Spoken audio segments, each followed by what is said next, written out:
membeli banyak hadiah, kamu cukup, kamu siapkan aku tempat, aku jualan, aku berdagang, maka aku akan bisa berdagang di situ. Kalau aku pintar dagang, akhirnya ya dengan dengan tempat yang sederhana, yang dengan modal yang sederhana, bisa menjadi orang kaya lagi di kota Madinah. Inilah mereka-mereka yang kaum muhajirin dan orang Ansar yang orang Madinah, mereka bersatu bersama Nabi Muhammad SAW dalam menjadi sejarah Islam, ya, kaum muslimin bisa kuat. Ya. Dan yang kedua, ingin membahagiakan kita. Allah ingin membahagiakan kita dengan hijrahnya Nabi Muhammad SAW. Ya, dengan begitu kita bisa sampai kepada kita bisa bahagia dengan Islam. Kita bisa bahagia dengan ibadah kepada Allah, menjadi hamba Allah, seorang muslim dan muslimah. Ya, coba kalau Nabi tidak hijrah, mungkin lamban sampai mungkin kita na'udzubillah kita dalam keadaan kafir. Ya, bagaimana kita mau bahagia? Nah, sekarang maka bersyukurlah kita kepada Allah Subhanahu wa taala, kita dijadikan seorang muslim dan muslimah yang menyembah Allah Subhanahu wa taala, tunduk dan patuh kepada Allah Subhanahu wa taala, dan itulah yang menjadikan kenikmatan dalam kehidupan kita di dunia ini, yang berkah hijrahnya Nabi Muhammad SAW. Jadi tersebar Islam di seluruh penjuru dunia dan menjadi kuat Islam sejak Nabi hijrah di kota Madinah. Bahkan kalau sudah kuat Nabi di kota Madinah, Nabi kembali lagi ke kota Makkah, ya, dan saat itu kota Makkah sudah tidak memiliki kekuatan lagi, karena kekuatan Nabi bersama kaum muslimin sudah hebat, dan mereka menyerahkan dia, kau sebagai pemimpin ajulah wahai Muhammad. Hanya Nabi Muhammad tidak membalas dengan kezaliman yang mereka lakukan, dengan keburukan yang mereka lakukan. Bahkan Nabi menyatukan mereka. Kalau kalian mau Islam, maka silahkan berislam. Kalau kalian tidak mau, maka kalian harus tahu diri lah. Ya, akhirnya kembali mereka mengikuti ajaran Nabi bersama Nabi Muhammad SAW. Karena mereka heran, Nabi yang dulunya dizalimi, ya sekarang ini tidak membalas kezaliman kepada mereka. Nabi yang mereka sakiti bahkan mau dibunuh, tidak membalas dengan kezaliman, bahkan pembunuhan, bahkan dimaafkan mereka itu. Nah, itulah akhlak budi pekerti Nabi Muhammad SAW yang kita ikuti, yang kita panuti. Ya, tidak usah kita membalas kezaliman dengan kezaliman, kejahatan dengan kejahatan, keburukan dengan keburukan, bahkan keburukan kita balas dengan kebaikan. Ya, orang yang marah bahkan kita balas dengan senyuman dan lain sebagainya, sehingga hati yang keras menjadi luluh, sehingga sifat yang buruk menjadi baik kita ini. Ya, karena pada diri kita ini ada nafsu sabuiyah, nafsu ke hewan buasnya. Jadi kalau kita ada yang marah-marahnya, nah itu nafsu sabuiyah, ya seperti hewan buas. Ya. Tapi sabuiyah itu nafsu kita seperti hewan buas itu kita arahkan, kita didik diri kita menjadi nafsu yang mutmainnah, nafsu yang baik, yang tergetar hati kita tatkala disebut nama Allah, luluh hati kita tatkala berzikir kepada Allah, lemah hati kita tatkala bersalawat kepada Rasulullah, ingat kita menangis kita tatkala disebut kesalahan-kesalahan kita, ya, hati kita luluh runtuh, ya, tatkala kita introspeksi akan kesalahan dan kemunafikan dan kezaliman kita yang kita lakukan. Inilah hati yang mutmainnah, nafsu yang mutmainnah, hati yang baik. Inilah hati yang diajarkan oleh Nabi Muhammad SAW, yang dibawa oleh Nabi Muhammad SAW. Bukan hanya Nabi yang berakhlak demikian, kita pun kalau bisa semaksimal kita dapat memiliki akhlak yang mulia tersebut. Bahkan Nabi Muhammad SAW menyatakan, bu'istu linusahin, saya diutus untuk memberikan nasihat. Lain tadi menyatakan, bu'istu liutammima makarimal akhlak. Aku diutus untuk memperbaiki akhlak. Nah, kita yang memiliki akhlak perangai yang tidak baik, sifat-sifat yang tidak baik, itu kita harus baikkan.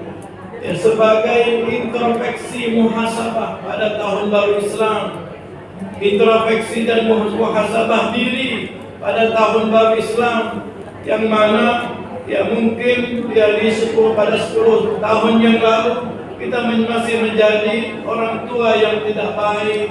10 tahun yang lalu kita masih menjadi ibu yang kurang baik. 10 tahun yang lalu, 15 tahun yang lalu kita masih menjadi perempuan yang memiliki akhlak tidak baik. 15 tahun yang lalu kita masih menjadi orang tua ayah yang kurang menafkahi, kurang memberikan kepedulian kepada istri dan anaknya. Kita sebagai ibu 10 tahun, 15 tahun yang lalu masih jauh dari agama. 10 tahun yang lalu kita masih jauh daripada agama. Tidak pernah menangis di malam hari. Tidak pernah kita berzikir, tidak pernah kita ibadah jauh daripada Allah. Maka alhamdulillah, ya, kita harapkan pada tahun 1447 Hijriah ya kita menjadi ibu-ibu yang baik ya bagi anak-anak kita. Kita menjadi ayah-ayah yang baik bagi keluarga kita. Karena itulah ya yang diinginkan oleh baginda Nabi Muhammad SAW, keridhaan daripada Allah Subhanahu wa taala. Kalau kita tidak muhasabah, siapa lagi yang mau membaguskan diri kita? Kalau kita tidak berubah, siapa lagi yang mau merubah diri kita? Ibaratkan oleh Nabi Umar, ya, perangai kita itu, akhlak kita itu seperti ada sebuah kardus. Ada kardus. Ada sebuah kardus yang di dalamnya banyak botol-botol. Botol-botol itu masih tertutup, ada tutupnya. Itulah perangai-perangai kita, botol-botol itu. Kita muhasabah dengan perangai kita, dengan sifat-sifat kita. Dibuka botol itu satu demi satu, tak kala satu botol ini memiliki bau yang harum, bau kasturi, bau sedap malam, bau malaikat subuh. Itulah akhlak yang baik bagi kita. Bau kasturi ini akhlak kita dalam bersedekah. Bau memisik inilah akhlak kita dalam ibadah.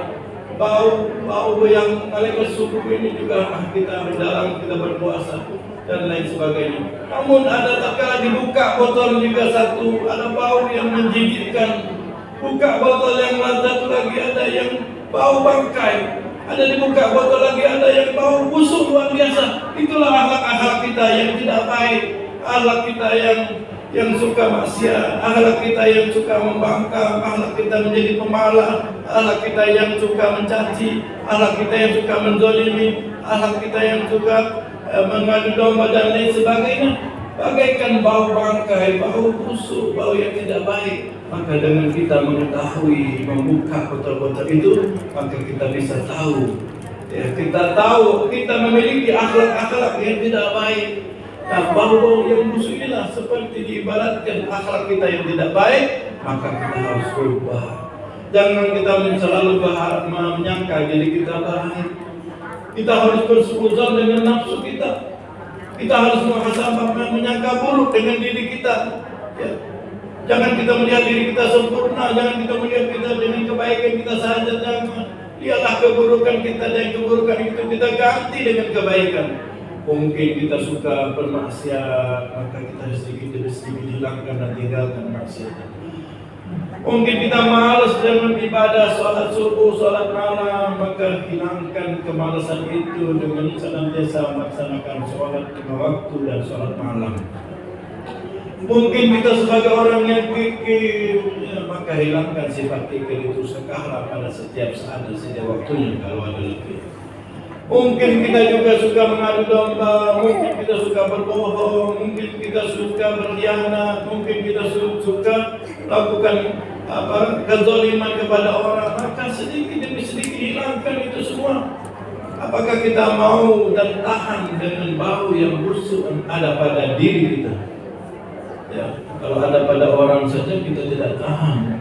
Ya, kenapa kita tahan dengan bau yang busuk yang ada pada diri kita?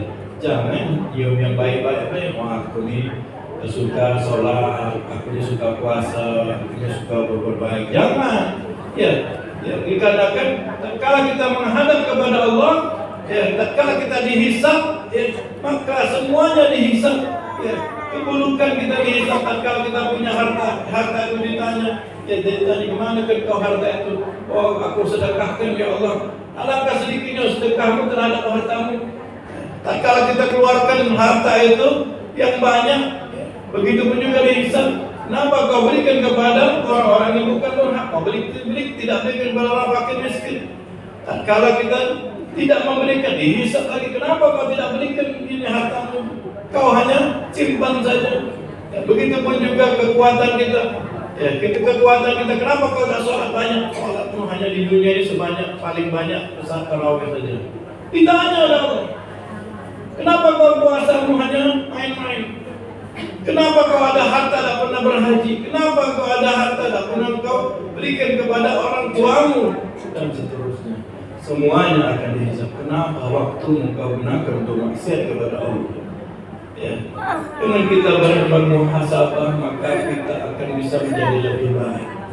Dengan kita bermuhasabah diri, bisa menjadikan diri kita lebih baik. Kita tahu akan keburukan kita dan kekurangan kita. Jangan hanya kita pandai menilai orang, kita tidak pandai menilai diri kita.